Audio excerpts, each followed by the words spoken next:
కాకరకాయలు అయితే ఇలా వేయించుకున్న తర్వాత అదే ఆయిల్లో ఒక పచ్చిమిరపకాయ కొన్ని పల్లీలు అయితే వేసి వేగనివ్వాలి. అట్లానే కరివేపాకు కూడా వేగిపోయింది. కొంచెం పసుపు వేసి ఇది కూడా కలిపేసి ఇప్పుడు మనం వేయించి పెట్టుకున్న కాకరకాయ ముక్కలు కూడా వేసి కలిపేద్దాం. ఇవి కూడా వేసేసి కలిపేసి కాస్త వేసి మంచిగా కొంచెం సేపు ఫ్రై కానివ్వాలి. ఉప్పు, కారం ఒక్కసారి కలిపేసి స్టవ్ ఆఫ్ చేసుకుంటే కాకరకాయ ఫ్రై రెడీ. మనం ముందే ఫ్రై చేసుకుంటాం కాబట్టి ఇప్పుడు వేగుడు అవసరం లేదు. కాకరకాయ ఉప్పు కారం కలిసేలా కలిపేసి స్టవ్ ఆఫ్ చేసుకుంటే కాకరకాయ వేపుడు రెడీ.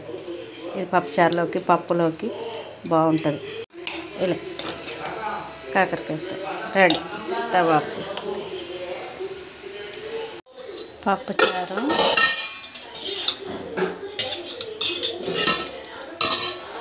కాకరకాయ ఫ్రై, వేడి వేడిగా అన్నం.